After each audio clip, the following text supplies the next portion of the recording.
Hey guys, it's Liam here from shootwithliam.com, and today I'm going to be editing some photos I've been sent by my Instagram followers.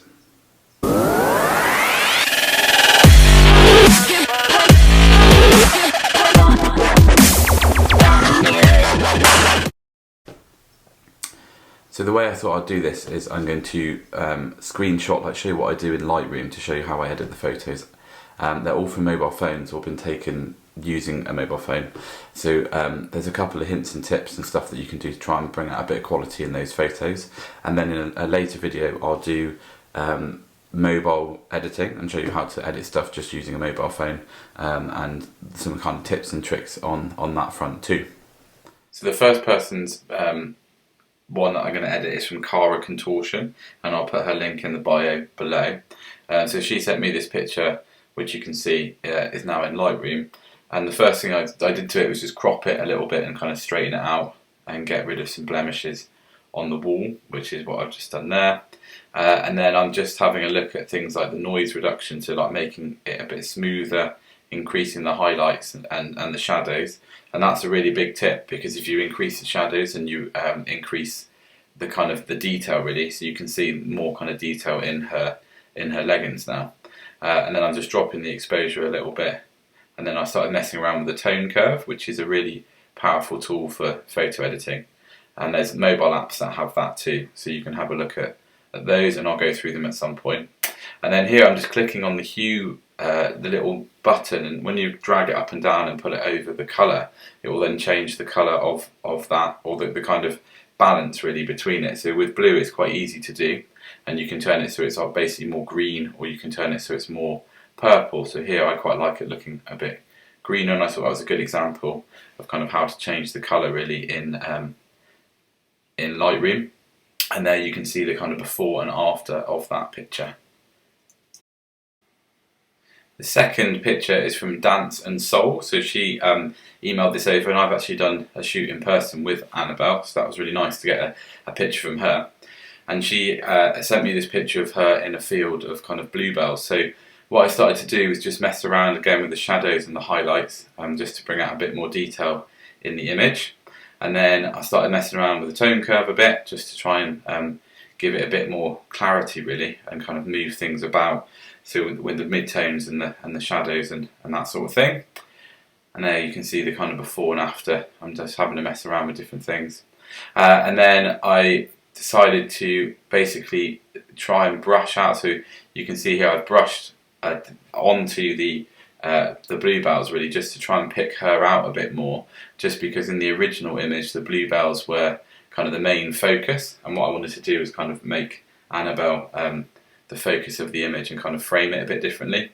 So that's why I started to crop it, to make sure that she was dead centre in the middle of the frame.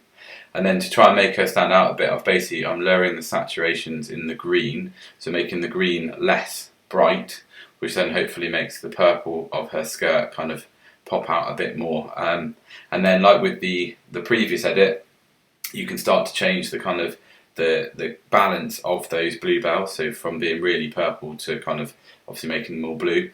So I've gone for a more purple tint on those bluebells, purely to kind of match her skirt really, and try and make the whole image pop a bit more. I quite like how it looks. I mean, photography is quite subjective, so you might not like it, but I think it looks quite cool. And then there's the before and after. So obviously the before was a lot brighter than the after, but I thought it just made her kind of stand out in that field a bit more and make her more of the subject of the image.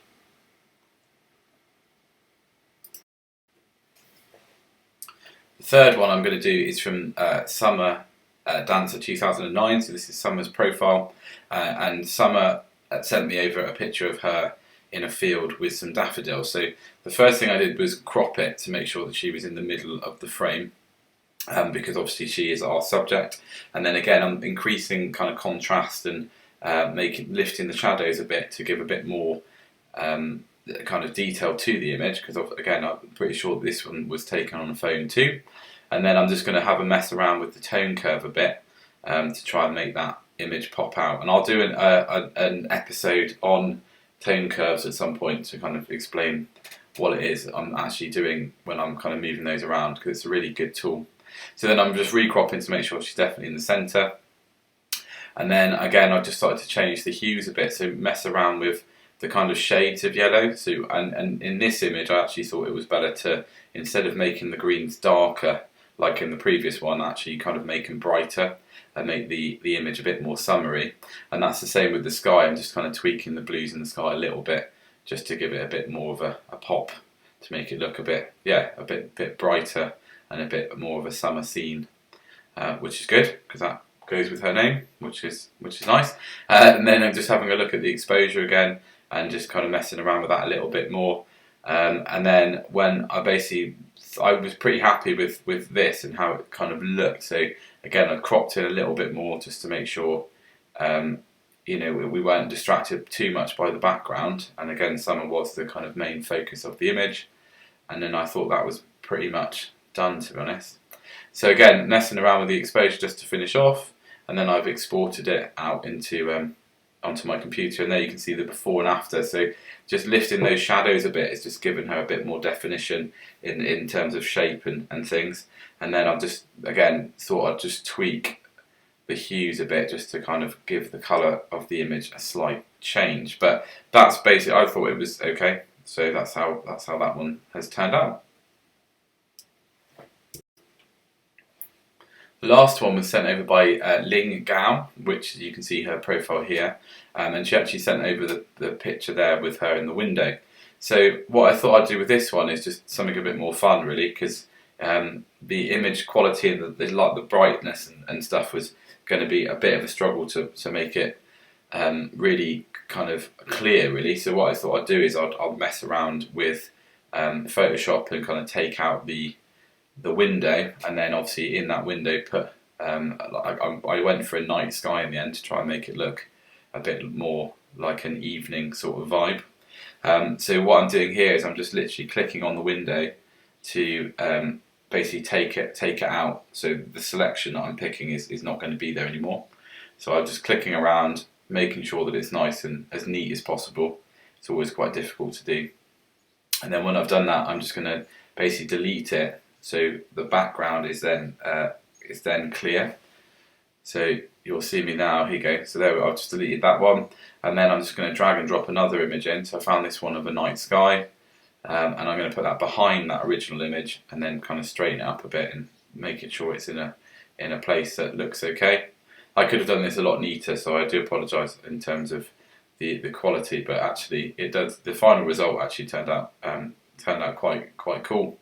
So there we go. I'm just gonna basically, I'll put that behind, and then I'm using what we call a layer mask, which is just to start to take away the edges, really, to give it a bit more of a natural look. Because with the edges that it picks out automatically, you can see here like it isn't spot on. So I'm just going to have a go at kind of changing the edges a little bit. And then what I decided to do was kind of blur that image a tiny bit. So I clicked on it, then I went to add a blur. I didn't want it to be too blurred, but just adding a little bit of blur basically should allow it to kind of fit in a little bit or look a tiny bit more natural. And then when I put it into Lightroom, then I turned it into a black and white image. So I just thought it looked a bit cooler in black and white. So I turned that into a black and white image, and then just cropping it at the end and straightening it a bit to see what it turned out like. And then for this one, when you look at the before and after, obviously it's quite different, but I quite like it in black and white. So you have to let me know in the comments below what you guys think. But thank you very much for sending this over. I thought that was quite a cool image. So as always, like and subscribe, and let me know what you think in the comments. Hopefully this will help you out or allow you to edit some of the photos that you take in the future.